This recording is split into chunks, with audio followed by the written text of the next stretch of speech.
So good day everyone.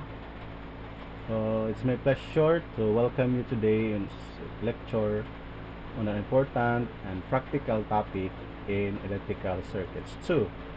So this is the non-sinusoidal waveform. So as an electrical engineering student and future practitioners, you will frequently encounter a variety of waveforms in your field work in the future.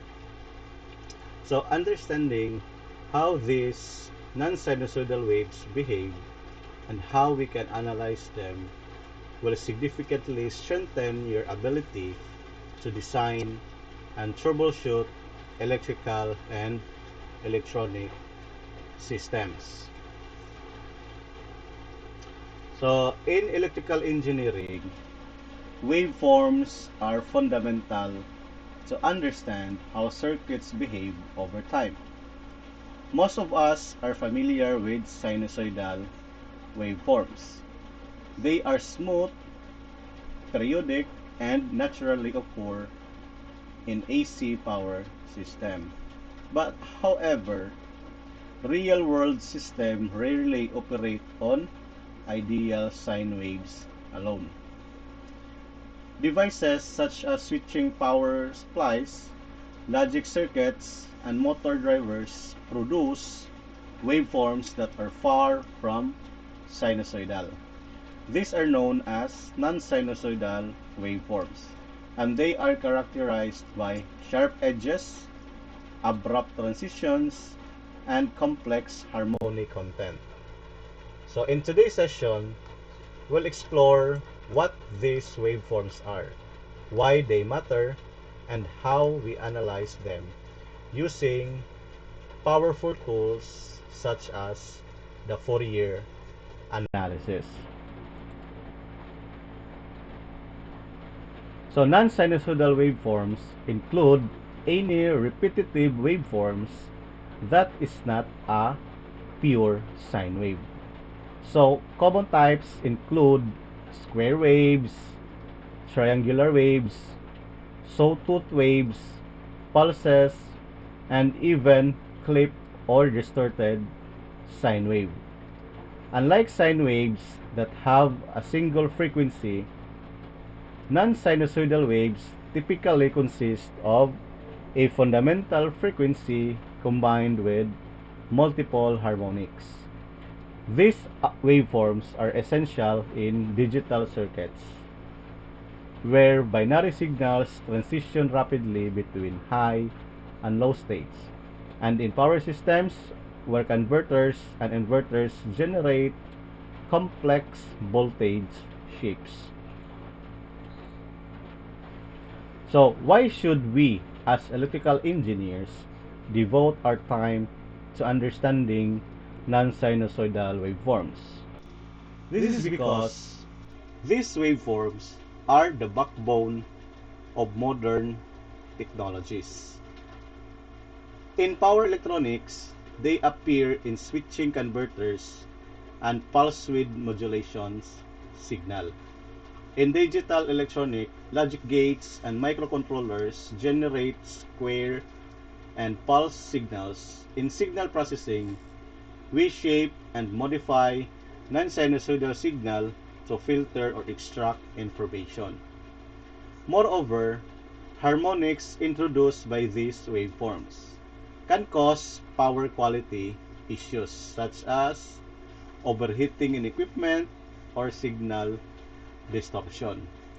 Hence, understanding their impact and behavior is a crucial for designing reliable systems and complying with standards such as the IEEE 519.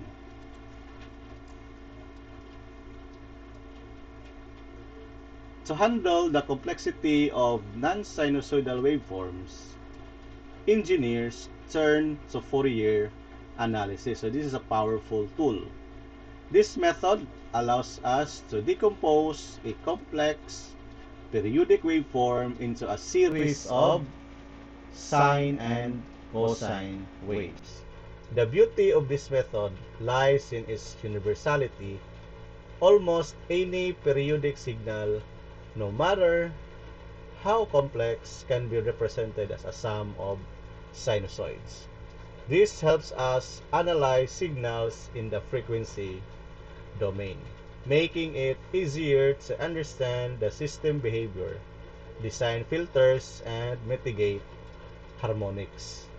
Okay, so we'll be using this equation, the Fourier equation. So any complex signal can be written as sum of sine and cosine function. So including the A sub 0 or the DC component.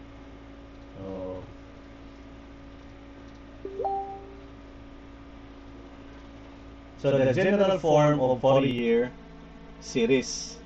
So the Fourier series is a mathematical representation of a periodic signal as an infinite, okay, infinite sum of sine and cosine. So as you can see on our equation, f of x, so this is composed of the sum of sine and cosine, but they differ on its kiniato ang frequency, no? So sine x, cosine x is what you call the fundamental frequency x. So as you increase the number of term, so just multiply it by 81 depending on what term you are finding. For example, a sub 2, so make the frequency times 2, or also for cosine up to nx or cosine nx, a sub n and the b sub n. So omega is the fundamental angular frequency. So familiar na tani, this is equivalent to 2 pi times the fundamental frequency. Okay, so our challenge here is to find or to solve for the Fourier coefficients such as a sub 0, a sub 1, b sub 1, a2, b2, so on and so forth. Okay, so the first term of sine and cosine series of the Fourier series analysis is what you call the fundamental component, no? The first term, so kani, this is what you call the fundamental component. So the fundamental component represents the minimum frequency term required to represent a waveform, and this fundamental component should always be present in any Fourier representation.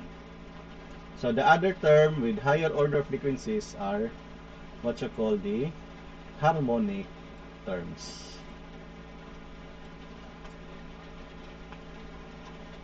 Okay, so determination of Fourier equation which specify a particular wave is called wave analysis.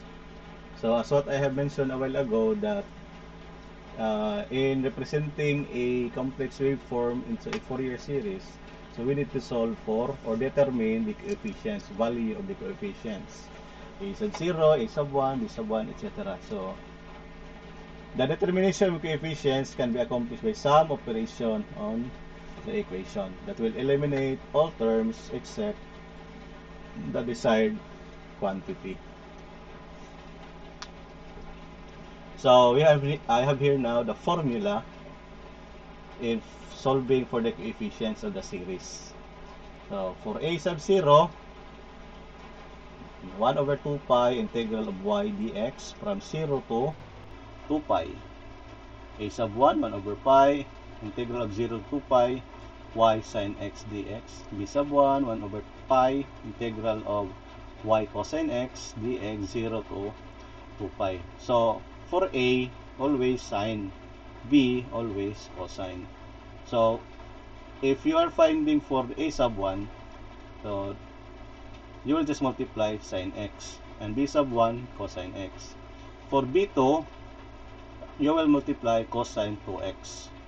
A3, 3x, b3 cosine 3x, and of course a sub 2 y sine 2x. So same limit 0 to 2 pi, and the general formula we will use this: a sub n 1 over pi integral of y sine nx dx 0 to 2 pi, b sub n 1 over pi integral of 0 to 2 pi y cosine nx dx. So note, so I have here note, no, even functions, only cosine terms b sub n because cosine is even. So if the function is even, so the sine component are all 0. Only cosine terms are present. And for odd function also, only sine terms are present and all cosine terms are 0. So for mixed functions, both sine and cosine terms are needed. Okay, so this topic, even odd and mixed functions, just review, no, on your topic on functions, no, po, during your differential calculus. I think differential calculus, this topic was introduced in differential calculus. Just review. So for example, kini, write the Fourier series which represents the sawtooth waveform. So this is an example of a non-sinusoidal waveform. So we're going to write the Fourier series, no, of this given waveform, sawtooth. So it started negative pi. The one complete cycle is from negative 0 to 2 pi. So this corresponds to the one cycle. This one from negative pi to pi, or from point A to point B. Again, this repeats, so on and so forth. So same distance lang, 2 pi, 4 pi na sa dire. So 2 pi lang gihapon diferensya. Okay, so let's solve this problem.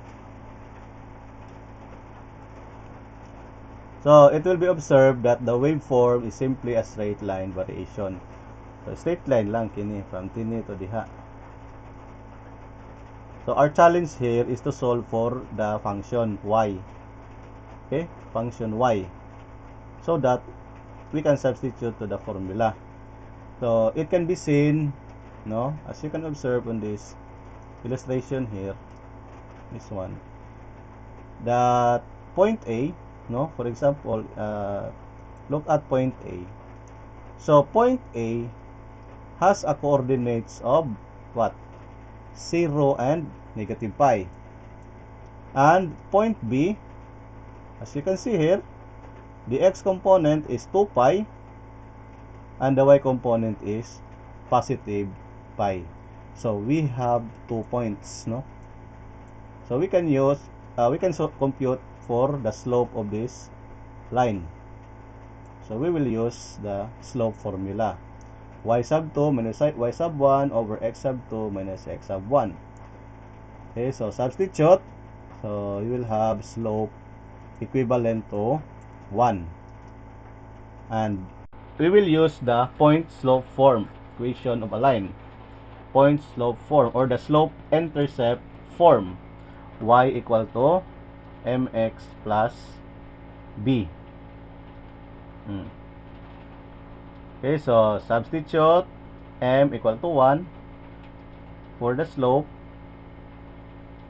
at point 0, negative pi, so that we can solve for the y-intercept b. Okay, so at 0, negative pi, meaning we're going to put the value for y, negative pi, equal to m, our slope is 1, at x component here is 0, plus b is equal to plus b. So solving for b, so we have b negative pi. Okay, so finally we have now the equation of this line: y is equal to x minus pi. So this will be our f of x, okay, or the equation of this line here from 0 to 2 pi. Okay, next. Now, we can solve for the coefficient of the Fourier, the Fourier coefficient. So let's start with a sub 0. No? So our f of x is x minus pi. So this is good for from 0 to 2 pi. Okay? This function is from 0 to 2 pi. No, as you can see in our previous slide, so we have from 0 to 2 pi, one complete cycle. Okay? So, the formula, we'll use this formula. A sub 0 is 1 over 2 pi integral of f of x dx from 0 to 2 pi. So, substitute f of x as x minus pi, then integrate. So, integrate. Oh, hindi siya buwagon. So, integral of x dx minus integral of pi dx. So, integral of x is x squared over 2. Limits from 0 to 2 pi. Now, substitute the upper and lower limit. So, we have 2 pi squared for integral of x dx. And for the integral of pi dx, so we have 2 pi squared. So, combining the two and multiplied it with 1 over 2 pi. So, the result for a sub 0 is 0. So, for your a sub 0 term is 0. Okay? 0. Next, let's solve for a sub 1 term. So, for a sub 1 term, same f of x. For a sub 1 term, we have the formula 1 over pi integral of f of x sin x dx from 0 to 2 pi. So, substitute. A sub 1 is equivalent to integral of x minus pi sin x dx from 0 to 2 pi. So, integrate. We'll just separate the integral. So, integral of x sin x dx minus integral of sin x, pi integral of sin x dx from 0 to 2 pi. So, the integral of x sin x dx can be solved using integration by parts. So, by introducing u equal to x and du dx and dv sin x dx, and the integral of sin x dx is negative cosine. So, the formula uv, so uv or equivalent to negative x cosine x minus integral of v du minus v, our v is negative, so negative times negative, so positive, integral of cosine x dx. So, integral of cosine is sine. So, the integral of x sin x dx is negative x cosine x plus sine x. Substitute the limit, evaluate it from 0 to 2 pi. The result is negative 2 pi. And also, for the integral of sine x dx from 0 to 2 pi, the result is 0. So, you can use your calculator para madali. Okay, so our a sub 1 di is a sub 1 will be equivalent to how much? Negative 1 over pi, evaluation 0. So, for this quantity here is 0 man siya. And naman tayo negative 2 pi times pi.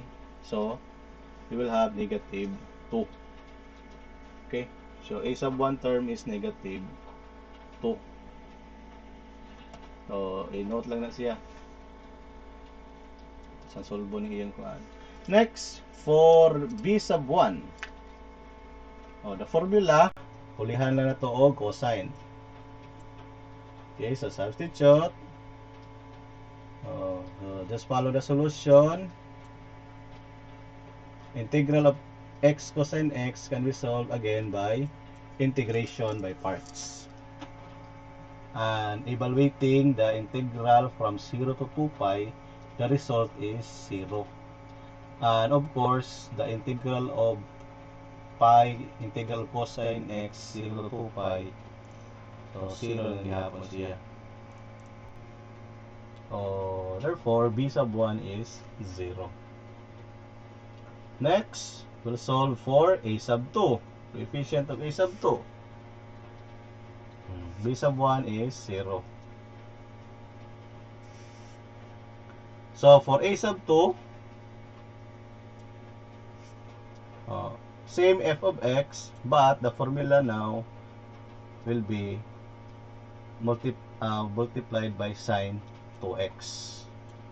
Since a sub 2 atong resolve, so we'll multiply sine 2x for a sub 2. Okay, so this quantity here, integral of x sine 2x dx from 0 to 2 pi minus pi integral of sine 2x dx from 0 to 2 pi and multiplied by 1 over pi. Testing saon na to. This equation here can be solved using again integration by parts.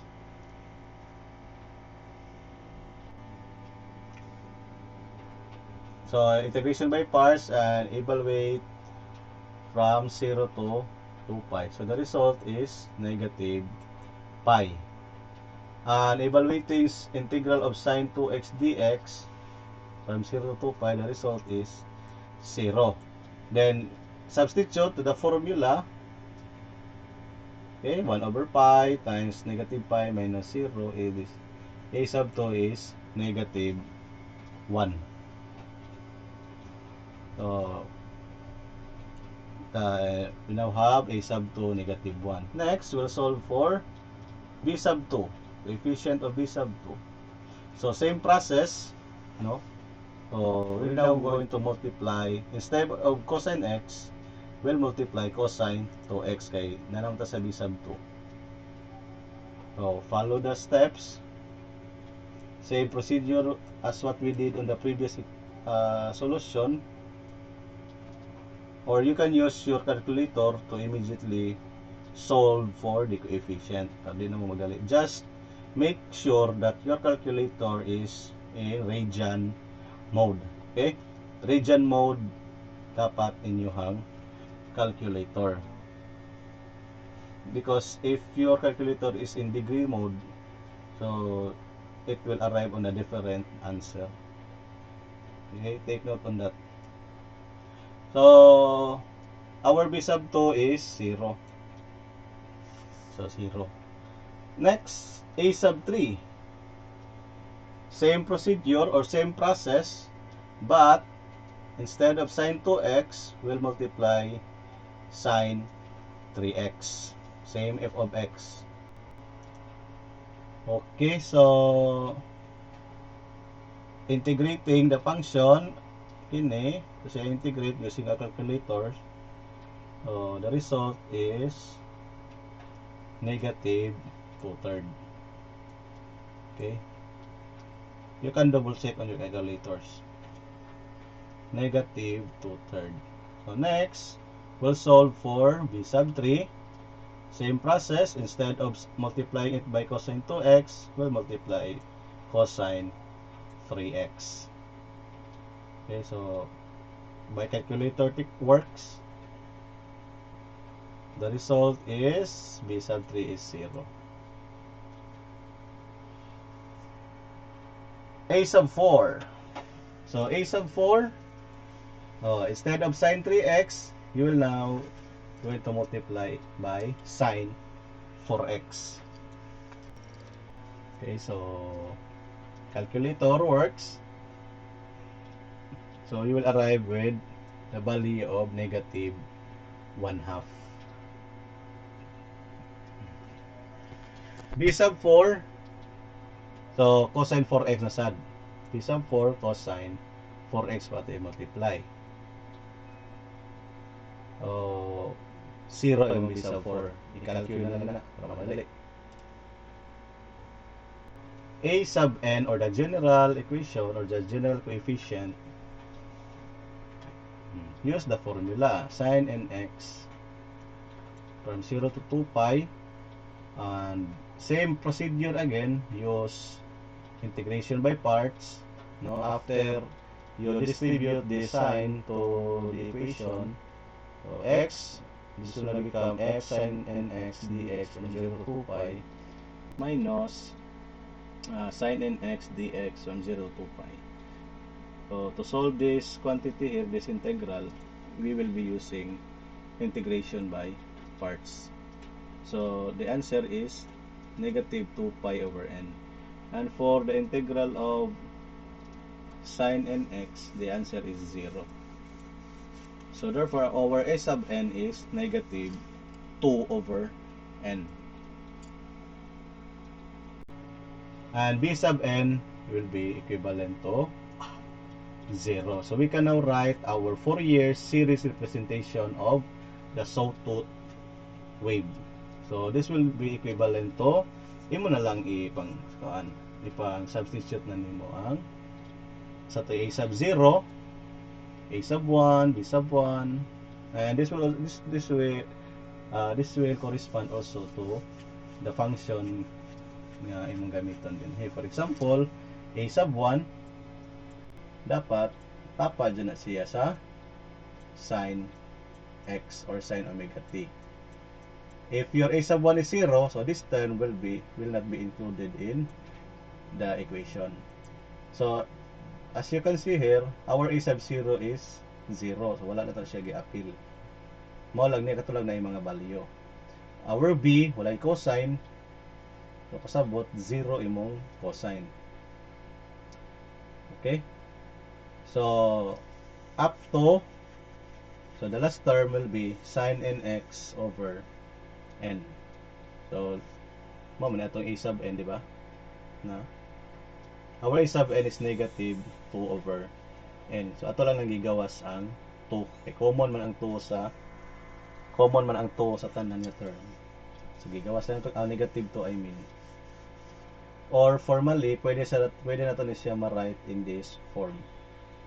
The Fourier series representation of our sawtooth wave will be the summation of negative 2 over n sin nx n from 1 to infinity. So pwede lang dili na nimo inganion. So kini, this is now enough na ni siya. Then yung answer dapat nakaingani og ingani nga gi-represent. Okay, so let's try another example. Okay, so write the first 4 terms of the Fourier series which will represent the waveform. So as you can see, our waveform is a half wave. No? So from 0 to pi, 1 cycle with a maximum value of I sub m. So this is a sinusoidal, sinusoidal here. So after that, from pi to 2 pi, the value is 0, or the value has been clipped, cut. And again, and same na pod value dere from in the next cycle. So for one complete cycle, half wave lang siya. No, meaning usa ka wave dira for the first half, and the next half equivalent to 0. So it can be seen in the figure that the expression of current can be expressed between the limits of 0 to 2 pi. So duha ka function ato makuha ni. No, from 0 to pi, no? From 0 to pi, we can have equation of the current as Im sine alpha or sine alpha. And for the next cycle or the next half cycle, from pi to 2 pi, so 0 atong I is 0. Or we're going to atong i-replace ang A as omega t. We can use this equation for I in the first half, Im sine omega t from 0 to pi, and I0 for pi gikan dire to 2 pi 0. So these are our equation, Im sine omega t and I equal to 0. So Im sine omega t is good from 0 to pi, and I equal to 0 from pi to 2 pi. So mana atong duha ka function. So the piecewise defined waveform for one period from 0 to 2 pi, mo na ni I is Im sine alpha or sine omega t for alpha 0 to pi, and 0 for alpha pi to 2 pi. Okay? So we can now solve for the first term or the A0 term of the Fourier series. Okay? So A sub 0, instead of using y dx, lahi naman atong variable din eh. So ano pa nito ang gamiton? Integral of pi 1 over 2 pi, 1 over 2 pi integral of I alpha d alpha from 0 to 2 pi. So our I alpha duha, no? Duha. So Im sine alpha and 0. So for one complete cycle, mo ni siya for one complete cycle. Okay. So first, for I alpha kani for the first half, meaning from 0 to pi. So mo na atong limit kini atong gamiton. Kung kini atong gamiton nga equation sa, so kita mo na to sa atong function yung limit diri nga 0 to pi lang siya. Mo nang instead of 0 to 2 pi, we'll just use 0 to pi kay kini nga sine alpha, Im sine alpha, diha raman ni siya sa first half. Okay, so dili ka mo gamit og 0 to 2 pi. So Im sine alpha d alpha 0 to pi plus the next is kadtong from pi to 2 pi para usa siya ka complete cycle sa wave. So 0 d alpha from pi to 2 pi. So of course kana diha will be 0. So integrating using your calculator, I'm gonna say integrate using calcu. So this the result will be Im over pi. No? Kasi ha. Take note that A sub 0 is Im over pi. Next, A sub 1. So for A sub 1 term, same lang gihapon nga piecewise function or outong function tong gamiton kani for one complete cycle. Multiply now by sine alpha for A1. So again, this part will still be 0. So pili na lang. So integrating this function, or this function, so the result is Im over 2. Okay, Im over 2. This is now our A sub 1 value. So let's proceed to B sub 1. So the problem is just asking for 4 terms only ha. Meaning up to 4 terms na ay value. So kung 0 siya, continue pa ta until such maka-arrive ta upat ka terms sa atong Fourier series. So B sub 1. So I alpha cosine alpha. So kini 0, magimot lang diha kay 0 ra magyapon. Substitute I alpha from 0 to pi, Im sin alpha cosine alpha d alpha. So integrating this, just follow the procedure here. So b1 is 0.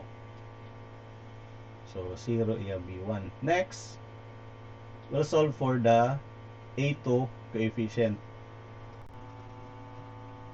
So just multiply by sine 2 alpha, no? As you can see, sine 2 alpha from 0 to 2 pi.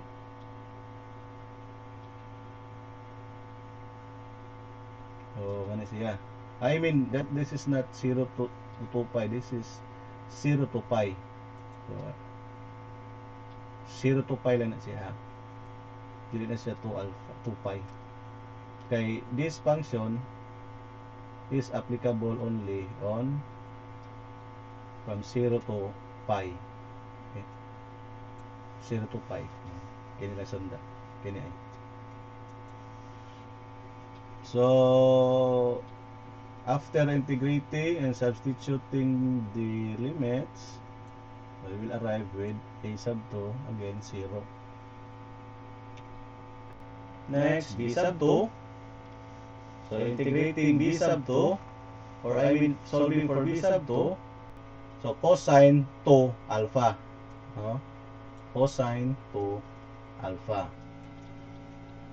Okay, integrate. So final answer will arrive with b sub 2 equivalent to negative 2im over 3 pi. Okay. So pwede lang yung kalkyuhon dyan eh. No, hindi lang ito na kung anong pala. Kalkyu lang para madali mo.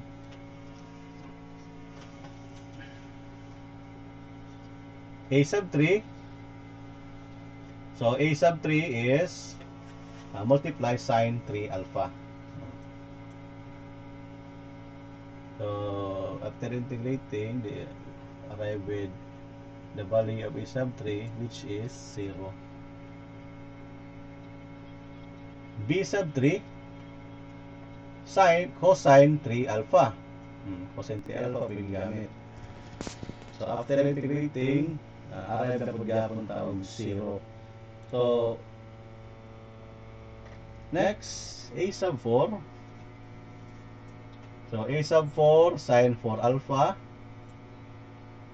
Again 0 yan answer. We'll still continue to find another term. And b sub 4 cosine 4 alpha. So cosine 4 alpha, so our b sub 4 is negative 2 im over 15 pi. Okay, so I think we now have 4 terms available. So we can now stop here. So our a sub 0 will be the coefficients a sub 0, a sub 1, b sub 2, and b sub 4. So we now have 4 coefficients. So pwede na siya. Dapat ako okay. 4 terms na nagipangita. So a sub 0 im over pi plus a sub 1 is im over 2 sine alpha. Then our b sub this is b sub 2. So b sub 2 is negative 2 im over 3 pi. So cosine 2 alpha. B sub 4 is negative 2 im over 15. Cosine 4 alpha pod. Okay. So this is now your Fourier representation of the half wave. The given one cycle of half wave. So I alpha is im over pi plus im over 2 sine alpha minus 2im over 3 pi cosine 2 alpha and 2im over 15 pi cosine of 4 alpha. Okay, another example. So write the first 4 terms of the Fourier series which will represent the waveform shown. So we have here a rectangular waveform, no?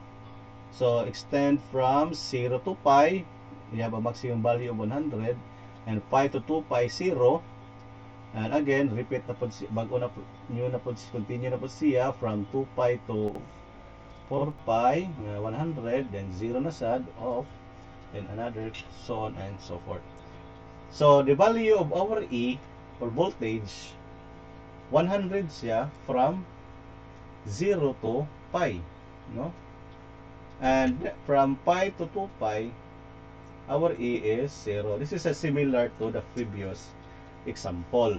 But, ang nakalahi na lang is kuha na niya, rectangular waveform. Okay, so let's solve. So first, ato sang kuhaon ang A sub 0 term.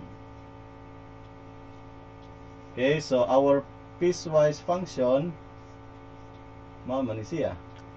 E alpha is equivalent to 100 for alpha 0 to pi, and 0 for alpha pi to 2 pi. Use the formula 1 over 2 pi integral of E alpha D alpha 0 to 2 pi. So our E alpha duha, no? 100 from 0 to pi. 100 D alpha plus 0 D alpha from pi to 2 pi. Sige, so integrating the function, so our A sub 0 will be 50. Next, A sub 1. So again, mariya gamiton nga po an equation kanay siya for one complete cycle. A sub 1 man ta, so sin alpha 100 sin alpha d alpha 0 naman yung usa. So pwede rin dito na siya ibutang. This is the limit is from 0 to pi lang, 1 over pi. So integrating this function, so arrive ta ani nga answer nga A sub 1 is 200 over pi. Okay, nanata A sub 1. Next, B sub 1 na po ta. So for B sub 1, cosine alpha. So integrating from 0 to pi, B sub 1 will be equivalent to 0. Next is A sub 2. So for A sub 2, so sin 2 alpha na pala itong gamiton. So naghapon ng 100 sin 100 niya 2 alpha na ni alpha 0 to pi. So integrating the function, so we'll arrive with A sub 2 nga 0. So still continue ta kayo patakaabot ng 4 terms. B sub 2. So computing for B sub 2, so cosine 2 alpha. Cosine of 2 alpha is cosine of 2 alpha d alpha from 0 to pi. So integrating the function, so the result answer for B2 is 0. Next, A sub 3. So A sub 3, sin 3 alpha pod. 100 sin 3 alpha from 0 to pi. So integrating the function, so come up the answer sa A sub 3 nga 200 over 3 pi. So B sub 3, cosine 3 alpha, so integrating 0 na yan, B sub 3 na to. A sub 4, so sin 4 alpha. So sin 4 alpha, integrate ito na siya from 0 to pi. Kanya 100 sin 4 alpha d alpha from 0 to pi, then multiply by 1 over pi. So the resulting answer is 0. Tama man, dapat tayo B sub 4. So B sub 4, then cosine 4 alpha po ka. So you'll have B sub 4 equivalent to 0. So A sub 5. So for A sub 5, sin 5 alpha, no? 100 sin 5 alpha from 0 to pi, then divided by 5 pi, divided by pi. So integrate niyo mo ni siya, just use your calculator. So the result will be 40 over pi. So I think nakaabot ng tag 4 terms na present. We can now write the Fourier representation or the Fourier series. Ito nakuha is a sub 0 nga 50, a sub 1 200 over pi, a sub 3 200 over 3 pi, a sub 5 I mean is 40 over pi. So nanatay upat ka term present. So our E alpha or the Fourier representation of the rectangular waveform, half rectangular waveform, will be 50 plus 200 pi for a sub 1, so sine alpha lang ta. Then coefficient sa a sub 3 is 200 over 3 pi, a sub 3, then sine 3 alpha, plus 40 over pi for a sub 5, so sine 5 alpha. So mo ni ato ang Fourier series representation of a given waveform. So ingana na siya. This is the DC term and the fundamental term. Fundamental harmonic. Okay. So another example. Okay ni. Now another example. Write the Fourier series which will represent the triangular waveform shown. So the triangular waveform shown mo ni siya from 0 to point A, then kana from diha to pi. So this is the first half of the triangular waveform, then the second half from point B, point C, and D. So the first half is from 0 to pi, and the second half is from pi to 2 pi. Okay. So point A is at pi over 2. Point B is at pi, and point C is at 3 pi over 2, and point D is at 2 pi. Okay, so we can observe on this sketch, kaning sketch, that the waveform is defined over from 0 to 2 pi. And this consists of 3 linear segments, no? 1, 2, and 3. Okay? So pwede po tana from diha to diha, dire to dire, another segment line up po dire to dire. Din hito dire. Okay? Diha, dinhi sa dire to dire, kana diha to dire to plus diha to 2 pi. Okay, so from 0 to pi over 2 nga interval, increasing from 0 to 1, no? 1 value diha gani. Then pi over 2 to pi,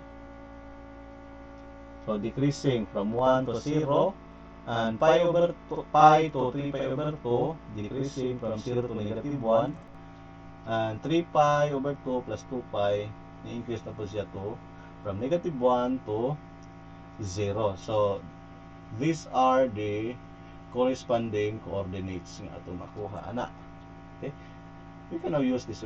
This example is just similar to the example or first example, the sawtooth waveform. So atong kuhaon ng itatag sa equation, no, for the whole cycle.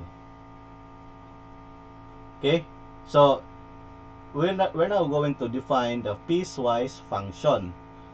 So we can use the slope formula and the point slope form. Okay, from 0 to pi over 2, mo man iyang points, di ba? Atong sa line is 0, 0, then pi over 2 and 1. So we can have the slope of 2 over pi, and the y-intercept equivalent to 0. So 2 over pi x. So mo na to f of x kinahanglan. Next, gikan sa dire at ibalik from point A to point B. So from point A to point B, so naatay function, naatay points nga pi over 2, 1 and pi 0. Hindi ba? Ang atong coordinates anong point A will be tungod sa pi over 2, then positive 1. Ang coordinates sa point B naatay pi and 0. Okay? So, the slope of the line from point A to B is negative 2 over pi. And we can have our f of x equation as negative 2 over pi x plus 2. So, just if kuan mo kana gusto mo makahibaw ano na nga ni, just apply what we did on example number 1. Okay? I-check ninyo kung sakto ba. Next, from pi to 3 pi over 2. So, mausa niya mga coordinates. Of course, expected lang na siya nga pariha na sila equation kay so pi ra man na, no? And the last is from point C to D. Point C man, point C, di ba? From point C to D. From point C to point D, yung coordinates dan he is 3 pi over 2 and negative 1. Ang dari is 2 pi 0. Ato nang makuha to ng equation sa line diha. Padong. So, our equation sa line is 2 pi over x, kani 2 pi x minus 4. So, finally, we now have the piecewise function. So, kaning 2 ug 3, pwede lang to na siya usahon, pero ato i-change ang limit. Instead of pi over 2 to pi, ato na nang mo pi over 2 to 3 pi over 2. So, the first is 2 over pi x. So this is good from 0 to pi over 2. And kini negative 2 over pi x plus 2. So from pi over 2 to 3 pi over 2 para mausa na siya. And the last from 3 pi over 2 to 2 pi. So 2 over pi x minus 4. So, this is now the f of x of our triangular waveform given. Okay? So, magamit na ito ang formula. So, first, a sub 0 atong kaon. So, we'll use this formula, 1 over 2 pi integral of f of x from 0 to 2 pi for the complete cycle. So, in this example, tulo man siya, mabukag man ito ang integral, pwede lang gihapon. Since we're integrating the complete cycle naman. So, the first is the integral of 2 pi over x from 0 to pi over 2. So, as you can see then, 0 to pi over 2. So, the result is pi over 4. And the next is the integral of negative 2 over pi x plus 2. So, our limit will be from lower limit pi over 2 to 3 pi over 2. The result is 0. And last is the integral of 2 pi x over pi x minus 4. So, our limit is from 3 pi over 2 to 2 pi. So, combining all the terms or all the result, so, mura na po kag nagkuha sa integral of f of x from 0 to 2 pi. So, mo ni combine to siya the total, come up, will arrive in this answer for a sub 0 equivalent to 0. 0 lang siya. Next is a sub 1. I mean a sub 1. A sub 1. So, f of x sin x. Okay? So, same na procedure itong buhaton. Butangan na lang ito siya og sin x. So, integral of 2 over pi x sin x, 2 pi, ini ang 2 over pi answer. Next, segment 2, from pi over 2 to 3 pi over 2. So, natay 4 over pi. Segment 3 is from 3 pi over 2 to 2 pi. So, natay 2 pi. 2 over pi. Nya. So, siya combine. So, after combining, so come up ta ani nga result. 8 over pi. Yan, dapat pamantay 1 over pi. So, multiply ito 1 over pi. So, our a sub 1 will be 8 over pi square. So, nanata. B sub 1. So, B sub 1, matang to sa cosine. Again, from 0 to 2 pi.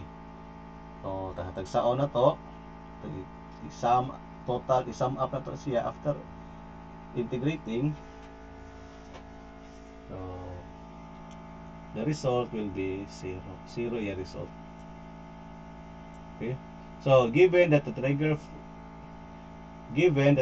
waveform is an unfunction, or meaning the symmetric about the origin. No, all cosine coefficients are 0. So, pwede na ito na apply katong about sa odd and even function. So just review kung sa when can we say that the function is odd and when can we say that the function is even, so that our solution will not be kanang mataas sa kayo. So in this case, the triangular wave is a odd function. Odd na siya, meaning symmetric siya about sa origin. So review lang mo about ha, or pwede rin gud gihapon mag-solve mo sa value sa B1, B2, B3, B sub n. Pwede rin gihapon para ma-check jud ninyo, no, kung sakto ba pod, no, ma-check jud, ma-double check ninyo. Pwede rin kalkyuhon na magud ninyo jud, no, pwede na mo mag-calculate lang mo ani, magkuha sa iya mga term para medyo madali pod mo, kay medyo taas din yung solusyon ani. So in this case, atong triangular wave is an odd function. So meaning all cosine terms will be 0. Ang present lang niya is kadtong mga sine terms, and even the DC term 0. So no need to solve for B para pinakayo magtaas atong solusyon. Ang mga A na ito kaon. Okay? So, for A sub 3, or I mean A sub 2, so, mo po na itong gamito na formula.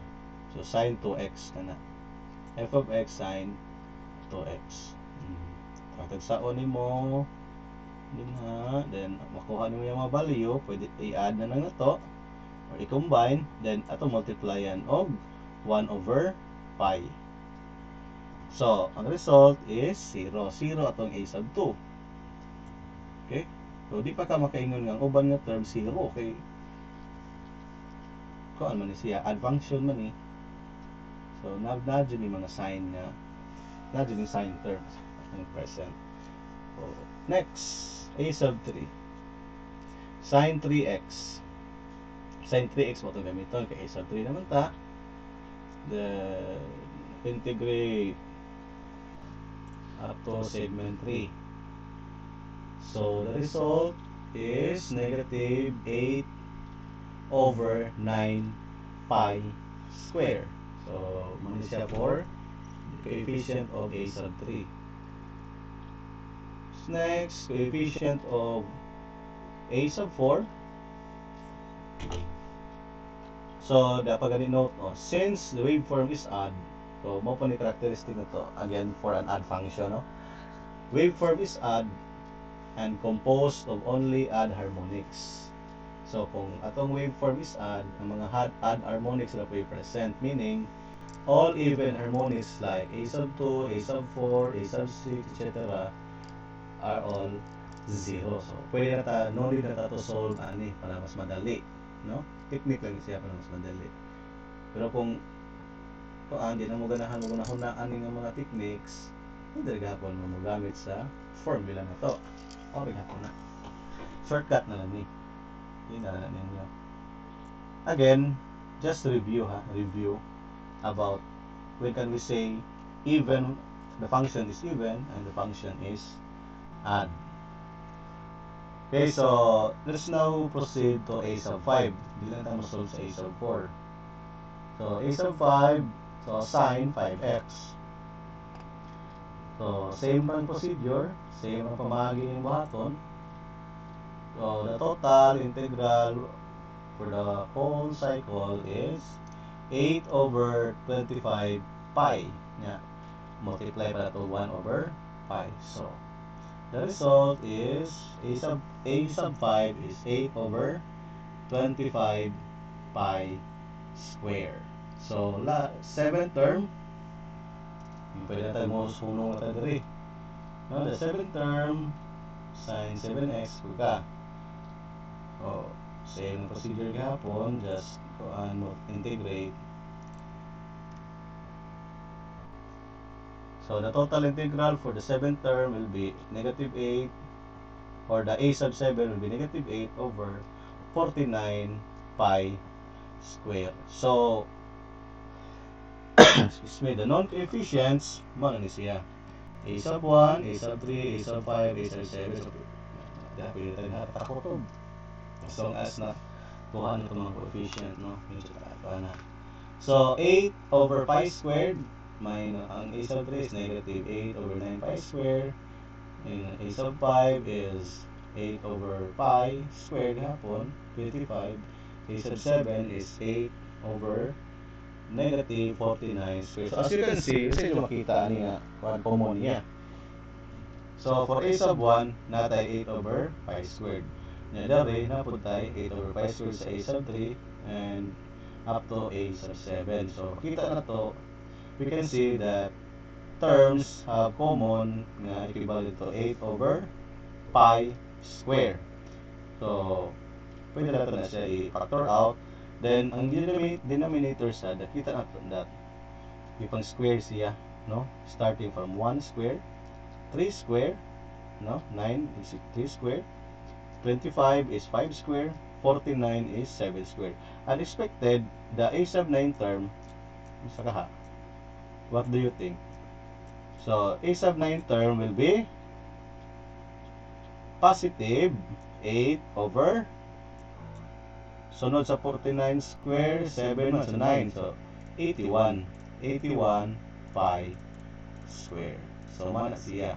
Mana itong sunod na term, a sub 9, so on and so forth. And, alternate lang iyang sign. So, starting from a sub 1 positive, pag-abot sa a sub 3 na minus, so, alternate na po dire, na plus, na minus, susunod, plus na po na niya. No? Ang sunod na is 8 over 81 pi squared sine of 9x na sad. Okay? Yan na. So, this is the Fourier series representation of the given triangular wave form. Okay? So, I think that would be all. Thank you for your time and attention. So, today we explored the fascinating world of a non-sinusoidal waveform. So, understanding their nature, importance, and how we can apply, we can analyze them using Fourier series. No? So, as you advance in your engineering journey, these concepts will help you tackle real-world challenges in power system, communication, and digital electronics. So, I hope this session deepen your appreciation for signal analysis and equip you with tools to interpret the waveform that define modern technology. So on the next session, so I will be discussing to you about the effective value of a non-sinusoidal wave, and also the RMS, the general expression of complex wave, and power due to a non-sinusoidal voltage and current.